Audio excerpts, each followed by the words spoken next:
Que se passe-t-il dans votre tête? Quelles sont les pensées récurrentes? Quels sont les mots que vous vous dites à votre propre égard? Je rencontre aujourd'hui un conférencier, un animateur d'atelier et maintenant à ce jour un auteur, Jacques Hébert. Bonjour! Salut Pamela, ça va bien? Ça va très bien, toi? Oui, comme un jeune homme. Je me vends à l'idée tous les matins que j'étais un jeune homme. C'est excellent, c'est excellent. Alors, Jacques, dans le fond, tu viens tout juste, là, il est frais de publier. Il est tellement frais, en fait, que je ne l'ai même pas encore en main, donc je vais te laisser le montrer, ton tout récent livre, Comment je me jase. Voici la dernière édition de mon livre, effectivement. Comment je me jase? Qu'est-ce qui, en fait, là, je l'ai un peu dit là, que tu es conférencier, animateur d'atelier, mais est-ce que tu peux te décrire un peu plus pour ceux et celles qui ne savent peut-être pas qui tu es? En réalité, mon background à moi est en psychologie, c'est la première des choses. Et très jeune, j'ai réalisé que l'être humain avait une facilité à atteindre des objectifs par sa façon de se jaser avec lui-même. J'ai toujours été passionné par des gens qui réussissaient. Pourquoi? Est-ce que c'était le volet académique? Est-ce que c'était le milieu dans lequel il était né? Est-ce que c'était à cause de son père, sa mère, etc., etc.? Ce qui a fait que mon background à moi est en psychologie. L'humain me passionne, évidemment. Puis j'ai bifurqué un peu vers le marketing par la suite. Alors, j'ai marié l'humain à travers les ventes, parce que pour moi, les ventes est une relation humaine. Alors, c'est mon background. Alors, moi, je navigue là-dedans. Puis, j'ai une facilité à m'exprimer. Alors, j'ai bifurqué assez vite vers les conférences. Donc, j'ai beaucoup de conférences, puis j'anime des ateliers qui s'appellent les Go Club. D'ailleurs, Go pour action, Club pour équipe. Je t'en parlerai si tu veux. Donc, c'est des ateliers pour aider les gens à bouger vers ce qu'ils veulent dans un contexte d'équipe, puis d'entertainer, puis d'engagement envers son objectif, puis envers un groupe pour être capable de bouger. Donc, voilà grosso modo le genre de bonhomme que je suis, là. Et quand tu dis, dans le fond, que tu as quand même un background de psycho, oui. T'as-tu un bac? T'as-tu oui, j'ai un bac en psychologie, mais j'ai jamais voulu le pratiquer pour la simple bonne raison que déjà là, ça fait 3 minutes, puis tu me sens verbomoteur, énergique. Là, je me voyais très mal assis dans un bureau en disant « Bonjour, madame Pamela, madame Sauvé, bon, installez-vous, contez-moi comment ça a été, puis prendre des notes bien relax, puis on se revoit le mois prochain. » Non, je trouvais que c'était pas une belle façon d'exprimer la psychologie. En tout cas, ça ne me fitait pas avec moi. C'est la raison pour laquelle j'ai continué en vente puis en marketing par la suite, parce que je trouvais que là, je pouvais exercer la psychologie dans un contexte de commercialisation, si on veut, et de jaser d'humain en humain. Pour moi, les ventes, entre guillemets, c'est une relation humaine. Donc, c'est quelqu'un qui est passionné par son produit, son service, qui en parle à quelqu'un de l'autre bord de table. Donc, fais juste transmettre la passion que tu as pour le cornet à crème glacée ou pour le marketing ou pour Internet ou pour n'importe quoi, des bijoux, n'importe quoi. Tu fais juste transmettre ta passion. Donc, c'est un humain qui parle avec un autre être humain. Alors, restons ça à cette base-là. Donc, pour moi, la psychologie, c'était la meilleure façon. Les ventes, en tout cas, ont été les ventes et ou les conférences et ou les ateliers ont été le meilleur médium d'exprimer la psychologie comme telle. Effectivement, je suis amplement d'accord. Dans ton livre, Comment je me jase, en intro, là, je l'ai un peu dit, là, que c'est dans le fond, tout ce qui se passe dans notre tête face à nous-mêmes. Pourquoi avoir choisi cet aspect-là dans le sens où en psycho, il y a, écoute, une panoplie de sujets que tu aurais pu aborder. Pourquoi cela?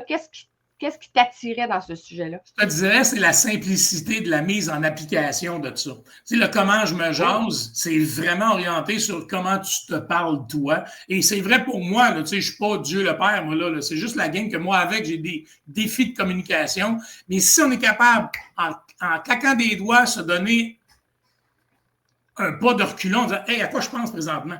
OK, tu t'en vas. Parce que notre cerveau roule entre 40 et 60 000 pensées par jour. C'est impossible de l'arrêter. Tu n'es pas capable de dire je pense pas à ça, tu vas y penser encore plus. Donc, en sachant que tu n'es pas capable de l'arrêter, tu peux l'aiguiller. Ah, OK, parfait. Donc, OK, je vais m'aligner sur quelque chose de fun. Donc, comment tu jases, c'est simple comme processus. Puis tout le temps, dans une journée, vu que ça oscille, tu peux toujours t'arrêter et dire « Hey, je pense à quoi? » Puis ce que tu penses présentement, c'est-tu un fait ou c'est du cinéma mental? Là? Tu penses à ça? Parce que là, tu as dit à ton chum hier telle affaire, puis là, il doit être en train de penser à ça. Puis là, non, là, t'es du cinéma, là. Là, c'est pas un fait, là. C'est dans ta tête, tu penses que, c'est vrai, j'ai dit ça. Puis l'autre fois, là, il doit être en... Hey, arrête! Donc, si t'es capable de faire un stop, et dis, attends une minute, Comment je me jase? C'est-tu un fait? C'est-tu de l'imaginaire? Puis par après, ce titre-là en soi fait en sorte que il y a moyen de varier ma façon de me jaser. Et dans le livre, ben, j'écris tous les médiums possibles de communication. Chaque chapitre, tu sais, exemple, la répétition, ben, si tu te répètes la même affaire de jour après jour, il ne faut pas attendre des résultats différents. Si c'est quelque chose de négatif, la beauté de la communication intérieure, c'est d'être capable de dire, est-ce que cette communication-là m'aide ou me nuit? Est-ce que ça me valorise? Est-ce que ça me pousse plus loin ou plutôt ça tire vers le bas? Et c'est toi la bosse de ta communication. Moi, je ne te dis pas il faut absolument que tu penses positif. Si tu veux penser négatif, c'est dans ta cour, mais sache que le comment tu jases joue un rôle dans le day-to-day. C'est clair, net et précis. Là, je pourrais en parler pendant longtemps, comme je t'ai dit tantôt, je suis conférencier. Si tu me laisses aller, moi prendre ma demi-heure tout seul. Là. Non, mais j'ai quand même quelques questions, là. Je t'agace. J'aimerais, parce que quand tu dis que c'est un processus assez simple, oui. Moi, déjà là, ça me... Titille. Ouais. Ça me titille. Puis ça me titille parce que, je sais que la plupart des êtres humains trouvent ça complexe et ça me titille parce que je veux en apprendre plus, justement, sur ta méthode. Qu'est-ce qu'on fait parce que ce dont tu parlais, c'est beaucoup les scénarios, là, se faire des scénarios. J'ai dit ça à mon chum. Par contre, qu'est-ce qu'on fait quand c'est le cas d'une fausse croyance? D'une fausse croyance qui peut venir de la jeunesse, qui est ancrée bien profond. Ça, c'est plus difficile parce que, tu sais, tantôt tu disais, demande-toi si tu un fait réel. Il y a certaines croyances que on dirait quasiment que ça fait partie de notre ADN, qu'on pense qu'ils sont réels. Qu'est-ce qu'on fait dans ce temps-là? Bien, je vais être plate, là, parce que je vais te dire que tu peux changer ça en claquant des doigts, cette croyance-là. Oui, je pourrais te dire, puis il y a des gens qui vont dire non, faut que tu graphines, faut que tu ailles chercher antérieurement où elle a été créée pour dénouer cette affaire-là. C'est-tu à l'âge de 3 ans, 5 ans, 9 ans, où tu as créé cette croyance-là? Mais une croyance, ça reste quelque chose qui peut être changé rapidement. Je vais te donner un exemple.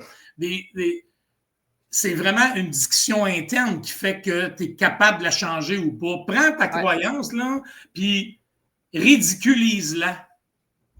Amène-la à un point tel que tabarnouche, ça n'a pas de bon sens que j'ai acheté cette idée-là. Encore une fois, vrai, pas vrai, elle est valorisée, elle a de l'importance. C'est toi qui y donne. C'est ta manière à toi de te jaser qui y donne de l'importance. Mais tu pourrais claquer ça des doigts en disant, ben non, parce que je vais te donner un exemple encore plus réel. Quand j'ai perdu mon père, il y a 6 ans, je reviens de l'hôpital, il est décédé. Là. Je viens d'apprendre son décès, j'étais là, puis là, je quitte l'hôpital, je m'en viens à la maison. Et tout le long du chemin, je peux juste te dire qu'à part pleurer, là, je suis dans le contexte à laquelle je me dis la Terre peut arrêter de tourner. Là. Tout d'un coup, là, il n'y avait plus rien qui avait de l'importance. Là, perdre un être cher, là, c'était comme que le gars me coupe en avant. Que, tu comprends-tu, tu es en auto, il se mettra à mouiller, puis il y a du trafic, puis tu comprends-tu, plus rien avait d'importance. Et ça, c'est rien qu'une game de perception, là. C'est vraiment, tu te lèves avec un défi, tu te lèves avec quelque chose qui n'est pas le fun. L'autre fois, je me lève, j'avais eu un challenge le matin de bonne heure à laquelle j'y donnais de l'importance. Je regarde dehors avec mon café, il y a un gars qui est en train de promener son chien avec son pyjama. Il est en pyjama karaté rouge, toi. Là, je dis, OK, je vais faire de l'empathie. Lui, là, il se fout-tu de mon bug à matin, lui, tu sais. Lui, là, regarde, il promène son chien, esprit bien relax, il est en pyjama karaté rouge, un pyjama de Noël, là, tu sais. Il avait l'air en flanellette, là. OK, je fais juste de l'empathie. Fait que j'ai juste changé ma tête. Pour la mettre dans la tête de quelqu'un d'autre, pour couper complètement la pensée noire dans laquelle j'étais. Donc, quand on parle de croyance, oui, c'est vrai. Je ne kick pas ça out. Là. Il y a des gens qui ont été marqués dans le passé, mais j'ai écrit une conférence qui s'appelle « Dépine ton trailer ». Juste pour dire, regarde, là, c'est beau que tu as une croyance limitative. Mais là, tu fais juste me dire que tu la maintiens, puis tu es fier de la maintenir. Mais elle t'aide pas, mais tu la tiens pareil. Dépine ton trailer. Je ne dis pas que c'est tout facile à dépiner, mais garde, dépine, même tu chaînes, là, au moins ton trailer va être un pied plus loin. Puis dans l'autre mois, tu dépineras un autre pied, puis dans 2 mois, ça sera 2 mois en arrière. Parce que ça ne te sert à rien de traîner ton trailer. Ça ne te sert à rien de garder ça. Si ça ne t'aide pas, si tu veux vivre dans un monde de... c'est la... Tu sais, j'ai une autre conférence qui s'appelle « On est 100% responsable de ce qui nous arrive », avec un point d'interrogation. Ça, c'est une conférence que je fais, puis j'interroge les gens. D'après vous autres... êtes-vous responsable à 100% de ce qui vous arrive ou 20%, 40%? Là, tu as toutes sortes de choix. Là. Et à partir du temps où tu dis que je suis responsable de ce qui m'arrive, à partir du temps que tu assumes ça, tu viens avoir le driver's seat. Là, tu as le volant. Mais tant que tu ne l'es pas, tant que tu ne te sens pas responsable, tant que tu pointes tes croyances, ton père, ta mère, l'éducation que tu as eue, dans le bout dans lequel tu es né, c'est toujours la faute du gouvernement ou de quelqu'un d'autre. Donc, tu vis une vie de non-responsabilité et c'est la faute d'autrui. C'est un choix de vie, je ne juge pas encore une fois. Là. À partir du temps où tu dis, non, j'ai une responsabilité là-dedans. Si tu n'aimes pas ton poids, il n'y a personne qui te pousse un Big Mac dans l'orge, esprit pour manger une cochonnerie. Là. Je veux dire, à un moment donné, si tu dis, hey, je suis 20 livres over, ben, je pense que tu as une part de responsabilité là-dedans. Là. Hey, j'aime pas mon compte de banque, ben, je pense que tu as une part de responsabilité là-dedans.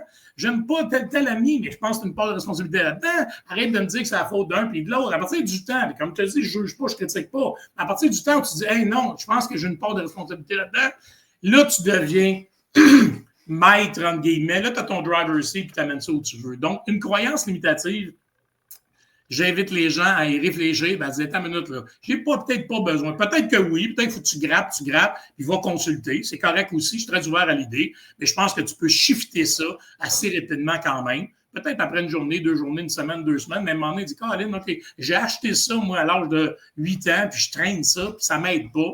Mais dépine. Puis c'est bon ce que tu dis. Puis juste pour faire juste une parenthèse, j'ai demandé à un psychiatre récemment, les croyances qu'on se construit quand on est jeune, elles nous servent à quelque chose à ce moment-là. Comment savoir si aujourd'hui elles nous servent encore? Et sa réponse a été, si elles ne te servent plus, elles te font souffrir. Wow. Elle ne te faisait pas souffrir quand tu étais jeune parce qu'elle t'aidait. Elles te font souffrir aujourd'hui parce que tu n'en as plus besoin.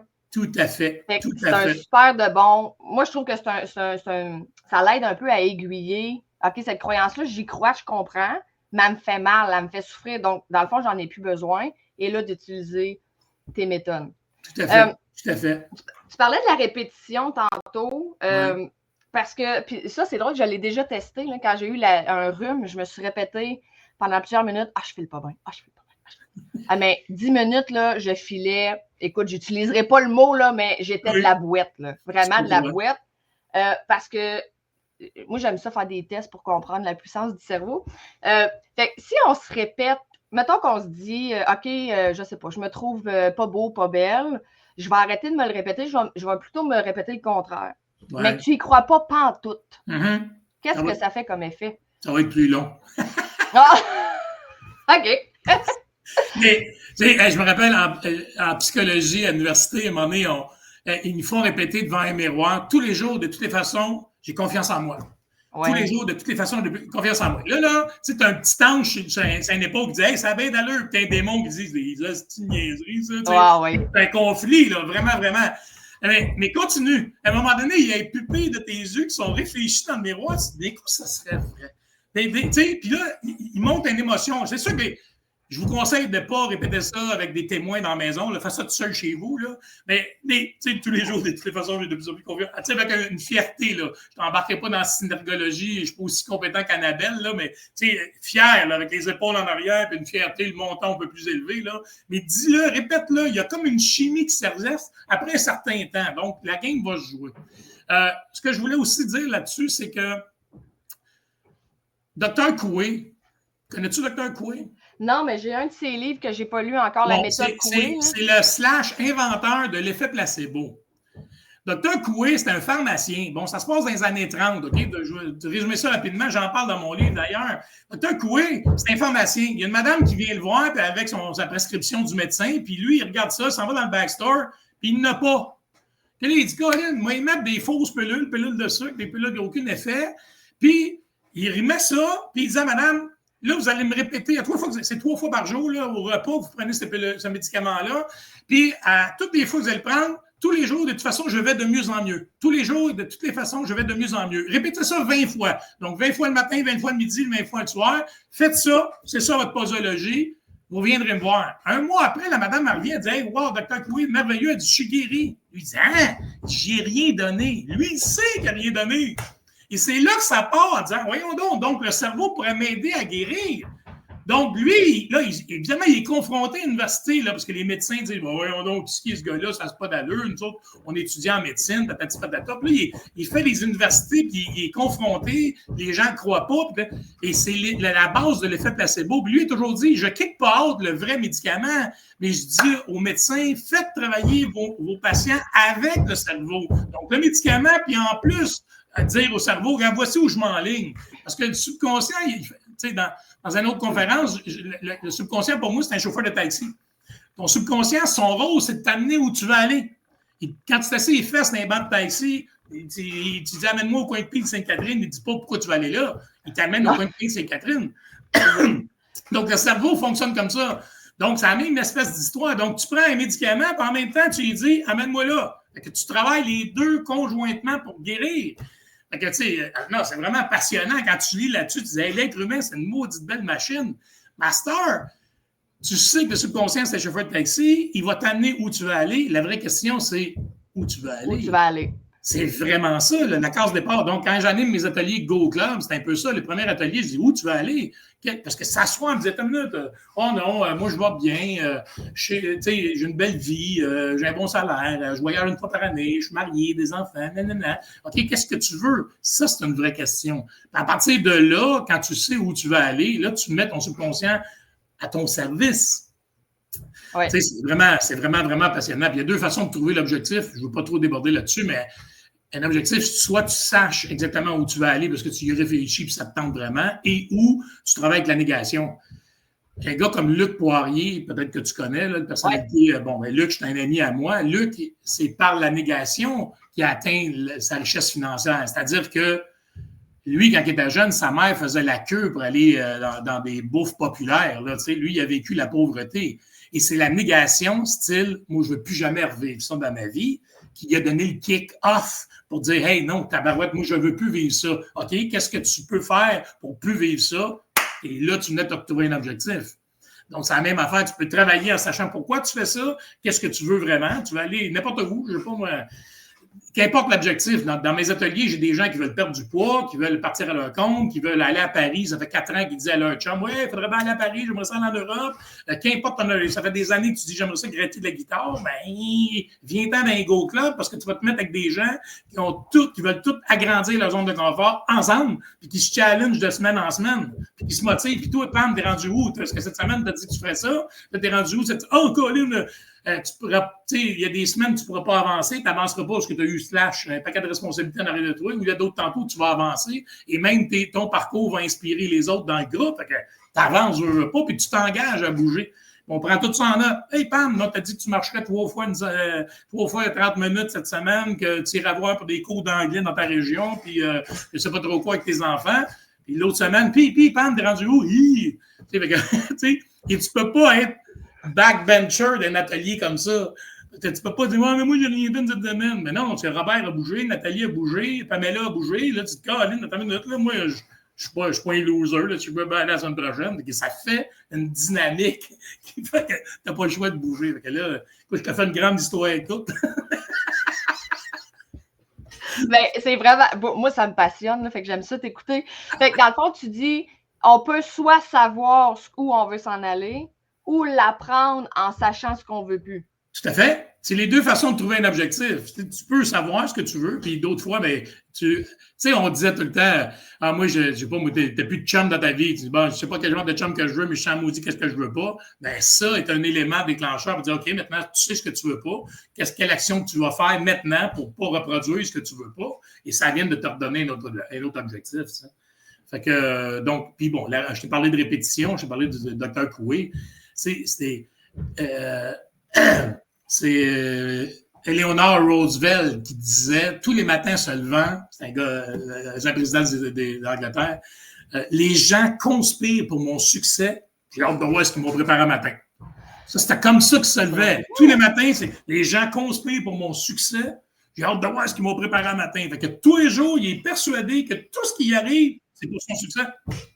Fait que, tu sais, il se fait rentrer dans le cul avec son genre, là, Colin, ça doit être un gars qui a des futurs clients. Tu sais, il est dans un mode que tout ce qui y arrive, c'est pour son succès. Fait que tu peux pas vivre des mauvaises journées. Mais non, c'est ça. Hey, regarde, c'est le premier chapitre sur la répétition. Est-ce que ça joue un rôle dans ma vie de tous les jours? Sans dire de vouloir te convaincre que t'es belle, t'es fine, t'es bonne, t'es charmante, peut-être que tu peux douter de ça, mais de te convaincre que les gens conspirent pour ton succès, puis tu sais, conspirent. C'est comme s'ils se mettaient ensemble pour ton succès, tu vois.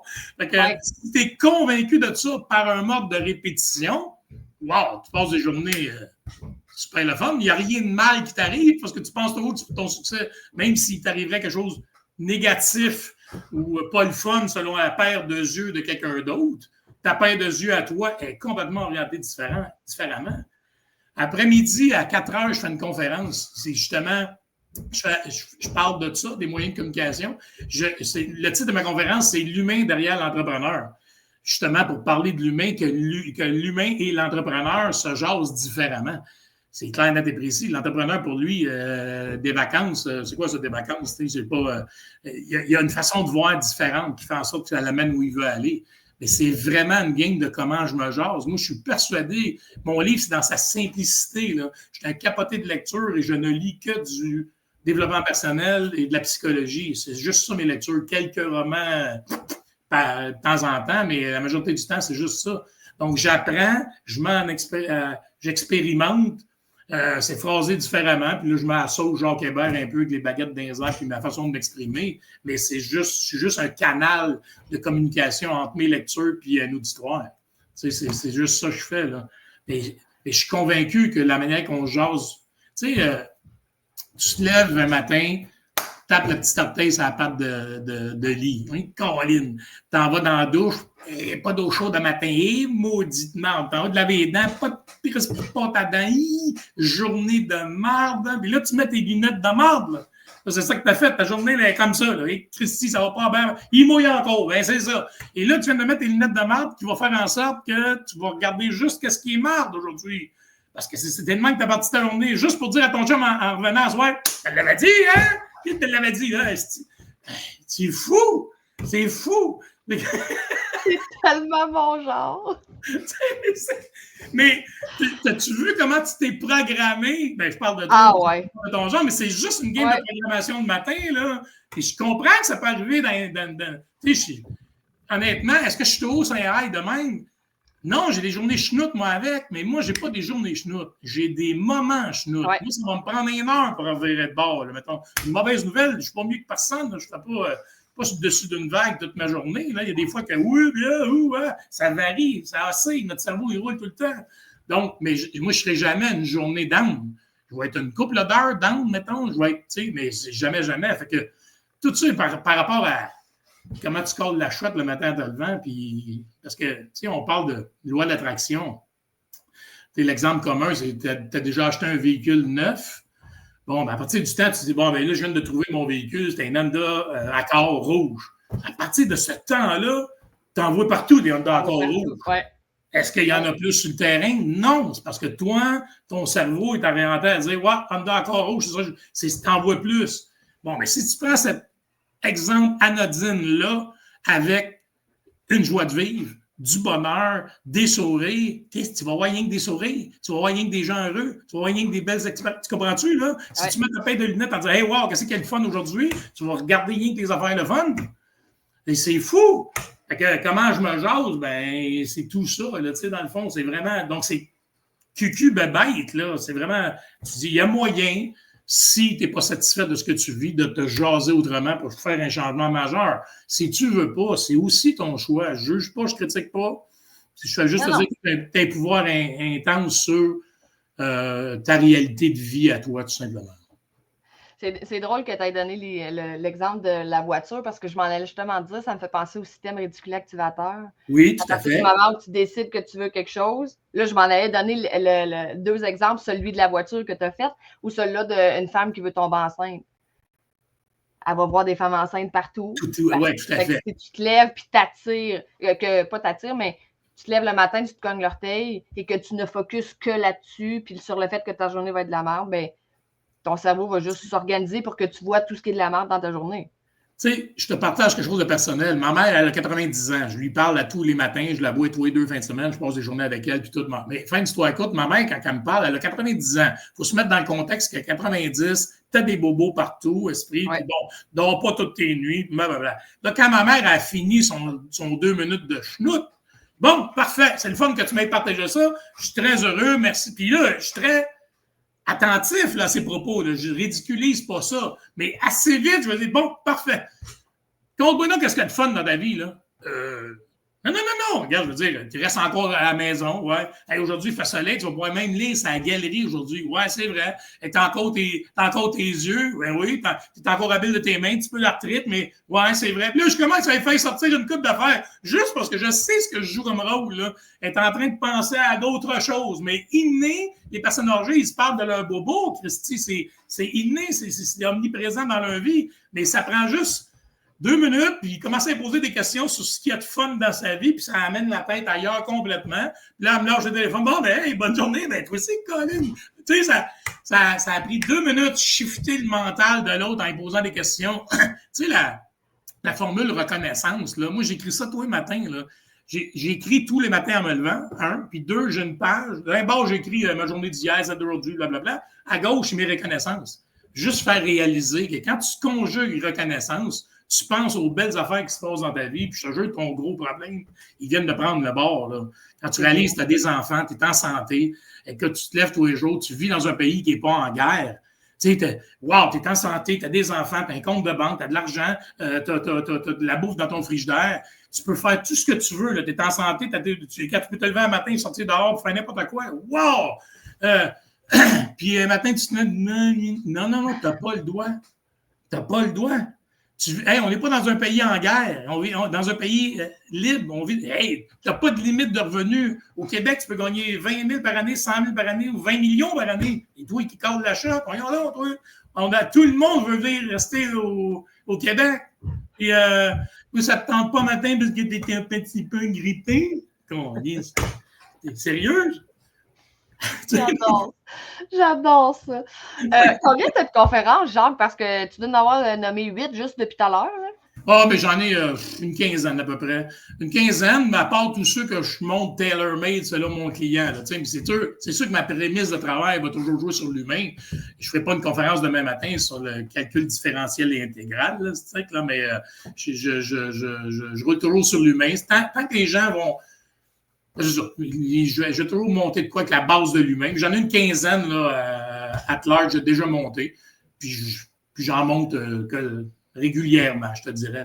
Ben, c'est super intéressant. Puis en plus, c'est sûr que tu peux aller rejoindre un large public là, en ayant. C'est tous des sujets que monsieur, madame, tout le monde a besoin d'entendre. C'est pas.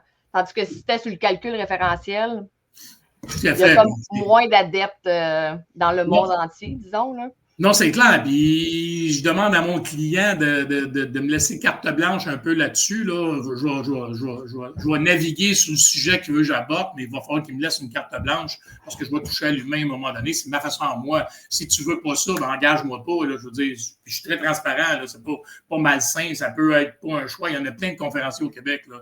Ça se peut que je t'énerve aussi. Là. J'ai baguette des airs et je bouge là, dans une salle. Moi, là. Tu ne me mets pas sur un stage, 1, parce que je suis avec le monde, et 2, tu ne me mets pas élutrin. Non. Moi, je fonctionne avec mes jambes. Mon cerveau marche quand je marche. Ouais. Fait que, tu sais, ça peut... tu sais, je fais les couleurs. Tu connais ça, les couleurs, les types de personnalités, là. C'est une conférence qui est très, très, très populaire. Les rouges, les jaunes, les verts, les bleus. Ça te dit rien? Non, ça me dit rien. Bon, ben les rouges, bon... Il y a plein de tests psychométriques, ça existe depuis des années, depuis que le monde est monde, mais j'aime bien celle des couleurs parce qu'elle répertorie ça en 4 couleurs seulement. Donc, le rouge, grosso modo, c'est la personne énergique, straight to the point, le boss qui sait où on s'en va, qui décide. Son besoin à lui, c'est résultat, performance. Donc, sa personnalité. Bon, avant de partir ça, on a toutes les 4 personnalités, mais on en a une ou 2 prépondérantes. Donc, vite, là, le rouge, c'est straight to the point. Bien souvent, un patron, une patronne, c'est elle ou c'est lui qui a le driver seat, qui prend une décision, puis il glace. Son besoin à elle ou à lui, c'est des résultats. Donc, compte pas ta vie, c'est ça qu'on fait. L'autre côté Ça, c'est un extraverti. L'autre extraverti, c'est le jaune. Le conférencier, le comédien, l'humoriste, il aime un public, il aime plaire, il est extraverti, il fait toutes sortes d'affaires différentes, il danse un speaker dans un bar. Là, tu sais, ça, c'est l'autre. Ça, c'est le jaune. Donc, ça, ce sont mes deux extravertis. Donc, je pourrais t'en parler longtemps. J'ai une conférence là-dessus. Donc, il parle plus vite, il bouge plus vite, il veut les résultats, il est extraverti. Les introvertis... Clairement, t'es rouge et jaune, hein? Comment? Clairement, toi, t'es rouge et jaune. Ben, pas mal plus dans le jaune. Prendre des décisions, parce que le jaune et le vert sont orientés sur le relationnel. Donc, dans l'autre couleur, les introvertis, tu as le vert, collaboration, coopération. Tu sais, c'est la personne qui dit, hey, dans un meeting, hey, Robert, t'as pas parlé, on veut t'entendre. Hey, toi, tu sais, donc, il organise des loisirs, il organise des activités, puis il aime l'opinion d'autrui. Il ne prendra pas une décision par lui-même. Il est vert, donc il veut collaborer. Bon, qu'est-ce que t'en penses, toi? Pourquoi qu'est-ce que t'en penses? Etc., etc. Ça, c'est l'autre introverti. C'est l'introverti. Évidemment, un débit plus calme, plus réservé, plus posé, évidemment, dans ses propos. Et l'autre, c'est le bleu. Le bleu, c'est le cartésien terre-à-terre, le comptable. Lui, il calcule. C'est lui, il doit valider la clause 7 alinéa B du contrat. Il l'a lu, lui. Ça fait partie de sa nature à lui. Il a besoin de se renseigner. Il est autodidacte. Et puis, il est tout seul dans un coin avec une plante en arrière et un plat de bonbons en avant. Là, lui, dérangez-le pas. C'est mon ingénieur, c'est mon comptable. Fait que, voici les 4 styles. Donc, les 2 extravertis, blablabla. Introverti, tu changes ton débit quand tu leur parles. Fait que, puis ça, c'est le fun. Puis quand je les divise dans l'autre sens, ben le rouge et le bleu sont plus orientés sur des chiffres, des résultats, la performance du cartésien. Et du côté vert et jaune, c'est plus du relationnel. Comment ça va, toi? Puis prendre des nouvelles. Donc, ça, c'est les 4 grosses couleurs. Mais je fais une conférence, je te dis 1h30 là-dessus, ou des fois des ateliers de 3 heures pour dire, essayer de détecter la couleur de l'autre. Ton rôle, c'est de faire le caméléon. Puis de prendre la couleur des environs. Quand tu veux jaser avec quelqu'un, prends la couleur de l'autre.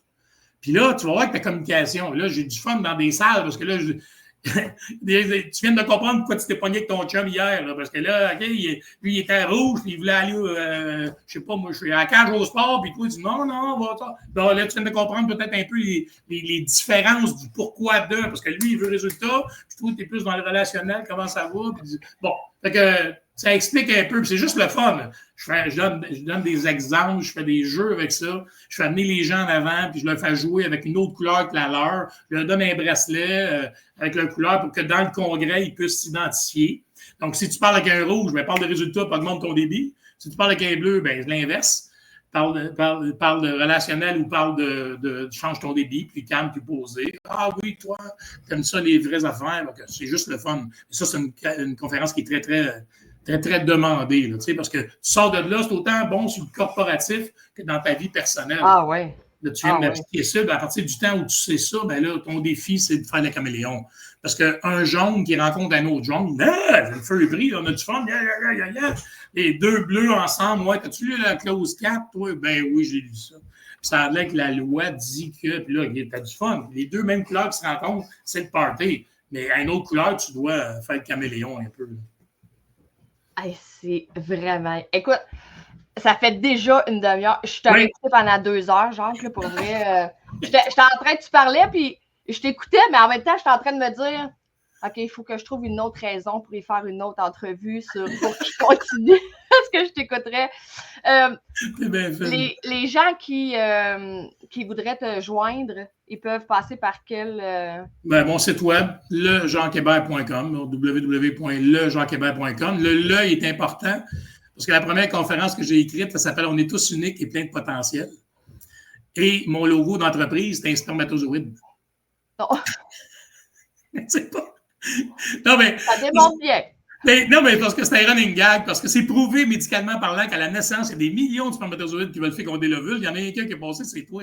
Fait que jamais tu vas me dire, moi, je suis jamais rentré première dans ma vie. Non, je suis désolé, à ta naissance, t'es rentré première. Puis j'en ai fait un running gag sur mon logo d'entreprise. J'ai mon spermatozoïde, j'en ai en épinglette, etc., etc. J'adore. Donc, c'est juste pour dire aux gens, tu sais, c'est Hug Mandino qui disait, dans la vie, tout ce que tu as à faire, c'est proclame ta rareté et le monde te couvrira d'or. C'est tout ce qu'on a à faire dans la vie. Proclame ta rareté. Il y a du monde qui va t'aimer, il y a du monde qui ne t'aimeront pas. Dis que tu es différent, tu es différente. Fais-toi-en pas, le reste va suivre. Tu sais, sur le nombre de milliards de citoyens sur la Terre, tu as juste à prononcer ta couleur. Et encore une fois, pas Il y a du monde qui va t'aimer, d'autres que non. Il y a du monde qui m'aime, d'autres que non. Ils trouvent verbomoteur et tout. Ben, c'est tout, je te dis. Donc, le spermatozoïde prouve que tu es rentrée première. Puis aujourd'hui, tout ce que tu as à faire, c'est pour réclamer ta rareté. Ben, moi, je suis différent, j'ai une éducation différente, j'ai des frères, des sœurs, je suis né dans tel bout, puis bon, moi, je lis telle affaire. Fait que tu es différente, tu as juste ça à faire dans la vie pour réclamer ta rareté. Fin de l'histoire. Fait que, pas bon, je suis pas bonne, je devrais être comme elle, je devrais être comme lui. Non, reste toi, all the way. Donc, le Jacques Hébert, c'est un running gag quand j'ai créé ma compagnie, ça s'appelle Le Jacques Hébert Inc. Donc, quand il est arrivé, il a fallu que je me batte avec le gouvernement parce que là, c'était rien qu'un nom. J'avais pas. Il aurait voulu que je mette formateur au bout, le Jacques Hébert formateur. En tout cas, j'ai réussi à incorporer le Jacques Hébert. Puis je dis toujours en running gag, le Jacques Hébert, c'est moi, les autres, c'est toutes des copies. Fait que lejacquehébert.com, puis tu as la boutique, puis dans la boutique, tu as le livre, puis ça, non? C'est drôle parce que j'essaie d'imaginer la face de la personne qui a reçu l'image pour faire tes épinglettes. Ah oui, mais c'est tellement drôle. drôle. Le gars veut faire un spermatozoïde. Qu'est-ce qui se passe? Pamela,